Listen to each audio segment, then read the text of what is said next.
warahmatullahi wabarakatuh. Nama saya Enda Ayu Zulaiha, semester 5, Fakultas Tarbiyah Pendidikan Agama Islam, Universitas Ibrahimi. Di sini saya akan mempresentasikan hasil proposal saya, yaitu tentang pengembangan bahan ajar modul Akidah Akhlak, Perbuatan Manusia yang Merusak Iman, kelas 9, semester genap di Madrasah Aliyah Nurul Huda, Belian, untuk meningkatkan pemahaman siswa. Yang pertama, abstrak. Pengembangan bahan ajar modul Akidah Akhlak, Perbuatan Manusia yang Merusak Iman, kelas 9 semester genap di Madrasah Aliyah Nurul Huda, Belian, untuk meningkatkan pemahaman siswa, merupakan tesis yang diangkat oleh peneliti sebagai solusi terhadap minimnya bahan ajar modul. Jenis penelitian ini adalah Research and Development, yaitu yang biasa disebut dengan R&D, yaitu penelitian yang dilakukan untuk memperoleh permasalahan pada objek penelitian dan mengembangkan produk yang sudah ada. Di sini, respon peserta didik terhadap produk yang dihasilkan dalam uji coba kecil dan uji coba besar, keduanya termasuk dalam kriteria sangat baik.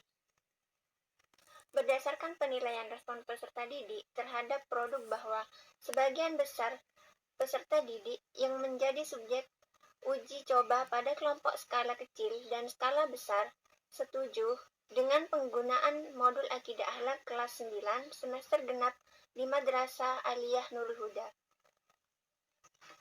Hipotesis penelitian ini menggunakan aplikasi SPSS versi 21,0 dan diperoleh kesimpulan bahwa prestasi belajar peserta didik pada kelas kontrol ternyata didistribusi normal karena taraf signifikannya yaitu lebih besar, yaitu 0,05, yaitu 0,065. Nah, jadi maka kesimpulannya ada perbedaan perlakuan kelas kontrol dengan kelas eksperimen yang diberi modul terhadap prestasi siswa, hasil belajar siswa. Di sini ada yang pertama bab pendahuluan. Di sini ada latar belakang, yaitu pembelajaran. Pembelajaran merupakan inti dari proses pendidikan secara keseluruhan. Pembelajaran merupakan proses yang diselenggarakan oleh guru untuk membelajarkan siswa dalam belajar. Bagaimana belajar memperoleh dan memproses pengetahuan, keterampilan, dan sikap. Jadi, di sini guru merupakan salah satu bagian tenaga kependidikan yang memegang peranan penting dalam kegiatan pembelajaran. Salah satu upaya yang dapat dilakukan guru dalam rangka mengurangi kejenuhan belajar pada peserta didik adalah dengan mengembangkan bahan ajar ke dalam berbagai bentuk bahan ajar. Misalnya, bahan ajar modul.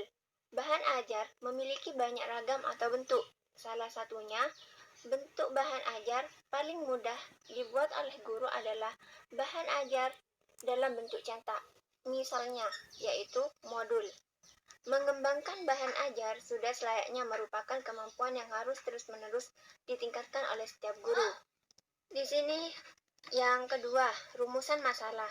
Rumusan masalah yang pertama, bagaimanakah bahan ajar yang digunakan oleh guru Akidah Akhlak di Madrasah Aliyah Nurul Huda? Yang kedua, bagaimana bahan ajar modul yang efektif untuk meningkatkan pemahaman belajar peserta didik di Madrasah Aliyah Nurul Huda? Yang ketiga, bagaimana hasil belajar didik setelah menggunakan bahan ajar modul Akidah Akhlak? Selain itu, juga ada tujuan penelitian. Tujuan penelitian ini adalah sebagai langkah untuk mewujudkan bahan ajar yang menarik agar upaya pembelajaran mata pelajaran Akidah Akhlak diminati oleh peserta didik. Tujuannya, yang pertama, adalah mendeskripsikan bahan ajar yang selama ini digunakan oleh guru Akidah Akhlak di Madrasah Aliyah Nurul Huda. Yang kedua, menggunakan bahan ajar melalui pengadaan modul pembelajaran mata pelajaran Akidah Akhlak di Madrasah Aliyah Nurul Huda. Yang ketiga, membuat produk bahan ajar yang disesuaikan dengan perangkat pembelajaran, yakni silabus di Madrasah Aliyah Nurul Huda. Selain itu, juga ada kegunaan penelitian, yaitu yang pertama bagi guru, yang kedua yaitu bagi sekolah. Untuk yang ketiga adalah untuk musyawarah guru mata pelajaran. Dan ada juga kajian pustaka. Kajian pustaka di sini ada penelitian pertama, ada penelitian kedua, ketiga, dan keempat.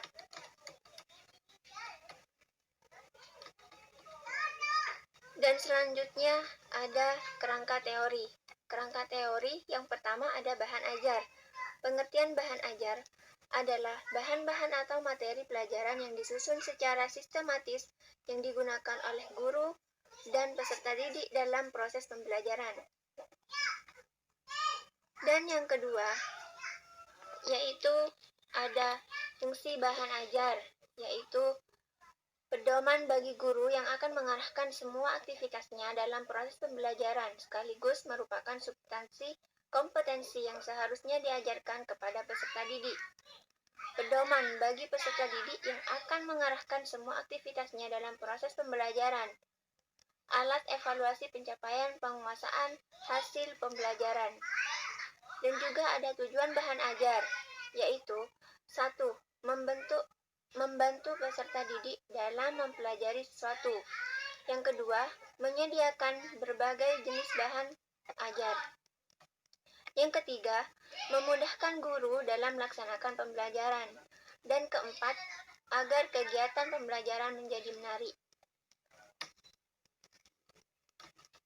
Di sini banyak sekali teman-teman, jadi ada jenis-jenis bahan ajar. Dan untuk yang kedua, tadi yang pertama itu adalah bahan ajar, yang kedua adalah modul. Pengertian modul adalah sebuah kegiatan proses belajar mengajar yang dapat diperoleh oleh murid dengan bantuan minimal dari guru pendamping yang meliputi perencanaan, tujuan yang akan dicapai secara jelas, penyediaan materi, alat yang dibutuhkan, serta alat untuk penilaian mengukur keberhasilan murid dalam menyelesaikan pelajaran. Dan selain itu di sini juga banyak ada karakteristik modul, ada unsur-unsur modul, dan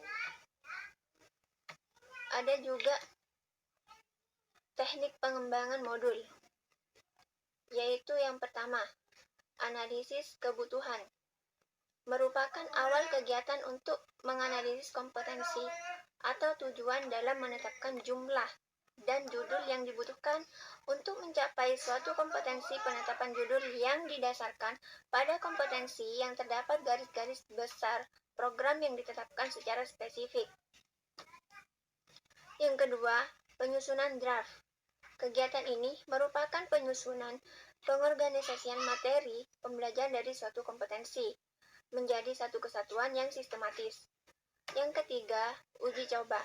Uji coba merupakan kegiatan penggunaan modul pada peserta didik dalam skala kecil untuk mengetahui keterlaksanaan dan manfaat modul dalam pembelajaran sebelum.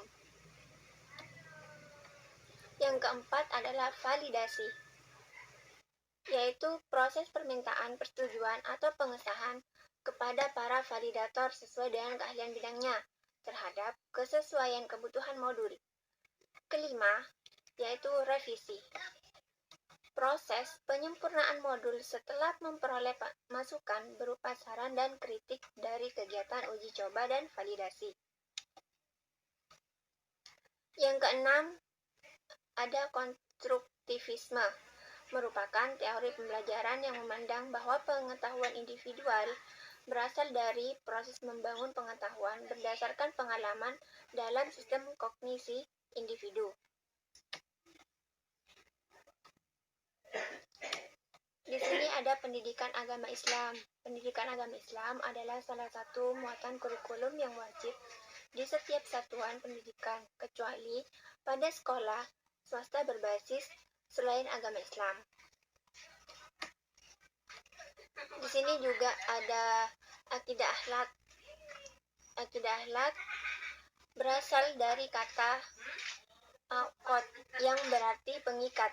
Maksudnya, saya mengikat hati terhadap hal tersebut. Akidah akhlak adalah apa yang diyakini oleh seseorang. Dan di sini termasuk dalam teori atau materi, yaitu yang kelima ada pengertian iman. Iman artinya itu percaya. Menurut pengertian, iman adalah membenarkan dengan hati, diucapkan dengan lisan, dan diamalkan dengan tindakan atau perbuatan. Dan yang keenam, nifak. Artinya berbeda dengan hati dan perbuatan atau berbeda dengan lahir dan batin. Di mulut mengatakan beriman, sedang hakikatnya ia ingkar. Dan yang ketujuh adalah fasik, berarti orang yang meninggalkan kewajiban yang diperintahkan oleh Allah Subhanahu wa Ta'ala dan Rasul-Nya, atau dengan kata lain, suka mengerjakan perintah tetapi senang melanggar larangan agama. Yang kedelapan ada perbuatan dosa. Dosa adalah segala perbuatan yang dilarang oleh Allah Subhanahu wa Ta'ala dan Rasul-Nya, berupa pelanggaran terhadap larangan serta tidak menjalankan kewajiban yang telah diterapkan, baik dalam kaitannya dengan hubungan antara manusia dengan Allah Subhanahu wa Ta'ala.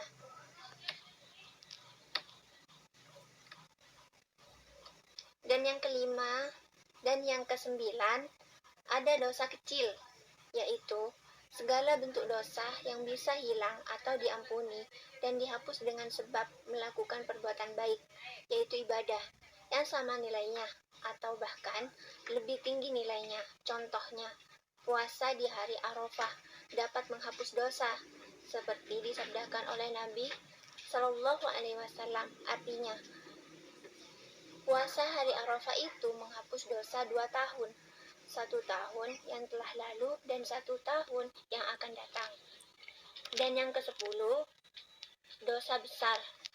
Dosa besar adalah segala sesuatu atau segala bentuk pelanggaran berupa tidak menjalankan kewajiban yang telah ditetapkan, serta pelanggaran terhadap larangan baik dalam masalah hubungan antara manusia dengan Allah Subhanahu wa Ta'ala.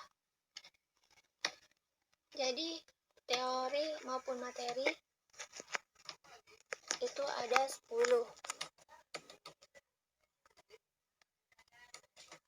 Di sini juga ada ria.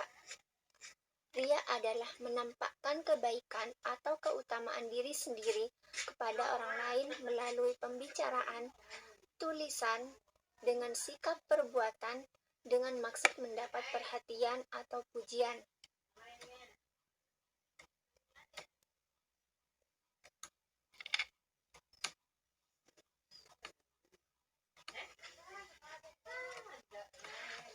Jadi materinya dan teorinya itu apa yang sudah saya jelaskan barusan. Dan untuk selanjutnya, di sini ada metode penelitian, yaitu menggunakan metode research and development, yaitu metode penelitian yang digunakan untuk menghasilkan produk tertentu dengan menguji keefektifan produk tertentu. Jenis penelitian akan dilaksanakan pada penyusunan ini adalah eksperimen yang membandingkan efektivitas modul akidah akhlak kelas 9 semester genap yang lama dengan yang baru. Indikator efektivitas modul akidah akhlak kelas 9 adalah keaktifan dan pemahaman peserta didik terhadap materi ajar lebih tinggi. Peserta didik bertambah kreatif dan hasil belajar meningkat. Dan selanjutnya, model pengembangan.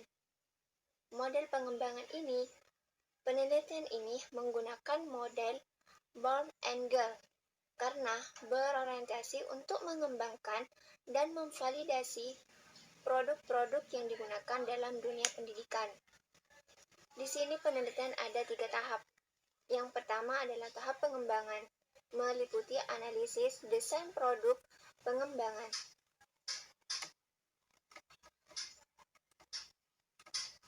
Di sini bisa dilihat konsepnya, yaitu analisis kebutuhan, desain produk, validitas, revisi, uji coba terbatas.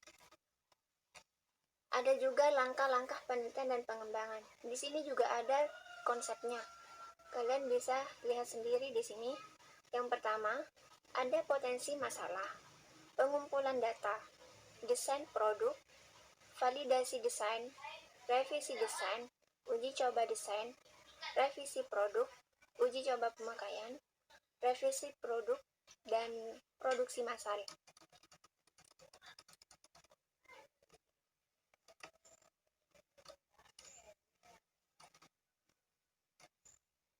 Dan di sini juga ada setting penelitian. Penelitian ini mengambil di lokasi Madrasah Aliyah Nurul Huda yang beralamatkan Jalan Pemuda Selatan, nomor 22, Blean, Kecamatan Kapongan. Adapun waktu penelitian ini akan dilaksanakan selama 3 bulan, mulai dari bulan Oktober sampai bulan Desember 2020. Dan di sini juga ada subjek penelitian, yaitu merupakan sumber untuk memperoleh data-data dalam penelitian. Adapun sumber data penelitian ini adalah dari Bapak Kepala Sekolah, Guru Mata Akidah Akhlak, Guru Pendidikan Agama Islam, dan juga Wakil Kepala Sekolah.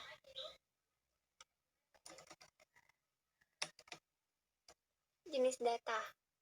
Di sini jenis data dapat diperoleh dari penelitian, merupakan data primer yang berkaitan dengan validitas dan tanggapan dari tim ahli guru, serta tanggapan dari peserta didik tentang modul Akidah Akhlak kelas 9 semester genap, yaitu dengan galeri learning. Berdasarkan tujuannya, penelitian ini merupakan penelitian dan pengembangan, maka data yang diperoleh dari jenis itu, yaitu ada beberapa jenis, yaitu data kuantitatif 1, dan yang kedua itu ada data kualitatif. Di sini ada teknik pengumpulan data. Yang pertama, kita mengambil teknik pengambilan data itu dari observasi. Observasi adalah metode pengumpulan data menggunakan pengamatan terhadap objek penelitian. Dan yang kedua, kita menggunakan metode wawancara, yaitu bentuk komunikasi. Dan yang ketiga, kita menggunakan metode dalam bentuk dokumentasi. Dokumentasi yaitu adalah barang-barang yang tertulis. Dan yang keempat, kita menggunakan kuesioner, yaitu teknik pengumpulan data yang dilakukan dengan cara memberi seperangkat pertanyaan atau pertanyaan tertulis, atau juga bisa diberikan dengan pernyataan tertulis kepada responden untuk dijawab. Dan selanjutnya ada teknik analisis data. Di sini bisa dilihat, yaitu tabulasi dari semua yang diperoleh dari para validator untuk setiap komponen. B. Menghitung skor total rata-rata dari setiap komponen dengan menggunakan rumus. 3. Mengubah rata-rata menjadi nilai dengan kriteria berdasarkan jawaban yang diperoleh dari ahli diberi skor. Skor yang diperoleh dikonversikan dalam bentuk skala 5, yaitu membagi nilai standar menjadi 5. Di sini bisa dilihat, yaitu pedoman perhitungan data kuantitatif menjadi kualitatif dipaparkan. Ada tabel 3 di bawah ini. Interval skor. Nilai A kategori sangat baik, nilai B baik, nilai C cukup, dan D kurang baik, serta E sangat kurang baik. Jadi, pedoman pengubahan data kuantitatif menjadi data kualitatif. Di sini juga ada keterangan, skor maksimal itu 5, skor minimal itu 1. Jadi X yaitu skor aktual. Standar kualitas bahan ajar modul akidah akhlak kelas 9 semester genap baru dapat diperinci, yaitu sebagai berikut. A. Produk bahan ajar yang dikembangkan dinyatakan sangat baik, rata-rata skor antara lebih besar dari 4,21. B. Skor antara 3,41 sampai 4,21. C. Skor antara 2,61 sampai 3,41. Itu yang dinyatakan cukup. Yang dinyatakan kurang baik yaitu skor antara 1,80 sampai 2,60. Dan skor sangat kurang baik yaitu 1,00 sampai 1,79.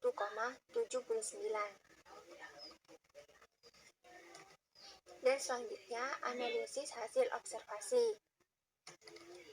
Data hasil observasi tes mata pelajaran akidah akhlak dengan materi perbuatan manusia yang merusak iman dengan langkah yaitu berdasarkan pedoman penskoran yang telah dibuat, hitung jumlah skor keseluruhan untuk kelas 9 sesuai masing-masing observer. Yang kedua, skor keseluruhan untuk setiap observer dikomunikasikan, kemudian dicari rata-ratanya.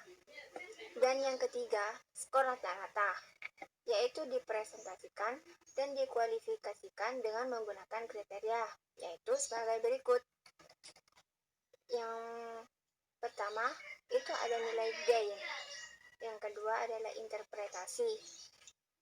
Interpretasi yang pertama itu tinggi. Interpretasi yang kedua itu sedang. Interpretasi yang ketiga itu rendah. Interpretasi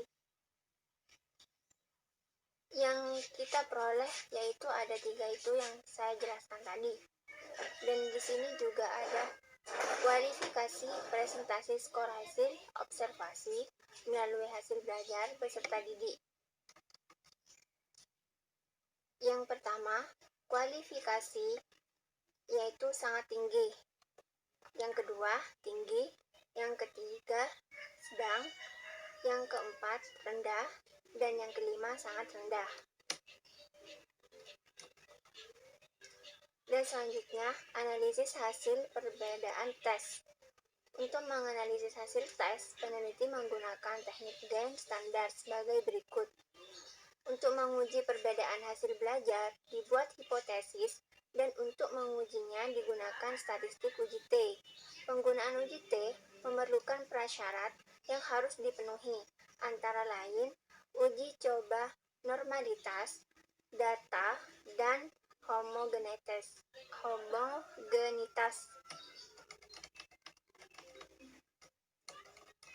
Di sini, dalam penelitian data yang akan dibandingkan adalah hasil observasi hasil belajar peserta didik yang menggunakan bahan ajar modul akidah akhlak kelas 9 semester genap dengan peserta didik menggunakan bahan ajar modul akidah akhlak kelas 9 semester genap yang lama. Di sini, hipotesis 0, H0, dan hipotesis alternatif HA yang termasuk hipotesis komparatif dua variabel dalam penelitian ini adalah HO, tidak terdapat perbedaan hasil belajar yang tidak menggunakan bahan ajar modul akidah akhlak kelas 9 semester genap dengan peserta didik yang menggunakan bahan ajar modul akidah akhlak kelas 9 semester genap. HA, terdapat perbedaan hasil belajar yang tidak menggunakan bahan ajar modul akidah akhlak kelas 9 semester genap dengan peserta didik yang menggunakan bahan ajar modul akidah akhlak kelas 9 semester genap. Jadi, dari tim ahli dan subjek uji coba dikumpulkan, dirangkum, dan disimpulkan sehingga dapat menjadi landasan untuk melakukan perbaikan terhadap produk yang dikembangkan. Jadi, itu yang saya jelaskan tadi. Dan yang terakhir, di sini ada sistematika penulisan, yaitu di situ ada halaman sampul, kata pengantar, daftar isi, dan bagian utama meliputi uraian penelitian mulai dari bab pendahuluan sampai penutup. Bab 1 pendahuluan, bab 2, bab 3, bab 4, dan bab 5 terakhir adalah penutup. Jadi, kesimpulannya, berdasarkan hasil penelitian dan pengembangan yang diperoleh melalui analisis, yaitu yang pertama, modul Akidah Akhlak kelas 9 semester genap di Madrasah Aliyah Nurul Huda pada tema perbuatan merusak iman pada prosesnya melalui beberapa tahap, diantaranya pendefinisian, kedua, perencanaan, ketiga, pengembangan, dan keempat, penyebarluasan. Dan yang kedua, modul Akidah Akhlak kelas 9 digunakan sebagai bahan ajar sekaligus pegangan bagi para guru dan peserta didik dalam pembelajaran. Dan yang ketiga, pembelajaran di kelas dengan menggunakan modul Akidah Akhlak kelas 9 terbukti mampu meningkatkan prestasi dan pemahaman serta respon peserta didik terhadap produk sangat baik dijadikan sebagai bahan ajar.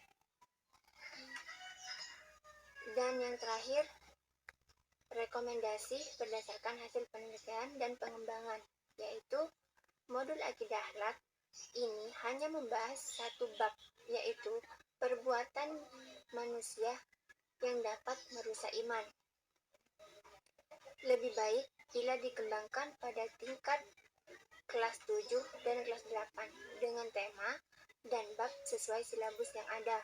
Dan yang kedua, sebaiknya produk penelitian ini diperluas kepada para guru di sekolah, sederajat, dan peserta didik, tidak hanya pada kelas eksperimen, kemudian diimplementasikan pada kelas lain pada satuan pendidikan sederajat. Dan yang ketiga, komprehensif, yaitu produk ini telah tervalidasi dari para materi, media, guru, teman sejawat, dan pakar pendidikan bidangnya. Maka, sebaiknya para pengambil kebijakan dapat menjalin bekerja sama dengan pihak percetakan agar dapat diperbanyak dan dimanfaatkan pihak sekolah sebagai bahan ajar yang harus dimiliki guru dan peserta didik. Mungkin hanya itu yang bisa saya paparkan dan bisa saya presentasikan dari hasil proposal saya. Kurang lebihnya, mohon maaf. Akhirul kalam. Assalamualaikum warahmatullahi wabarakatuh.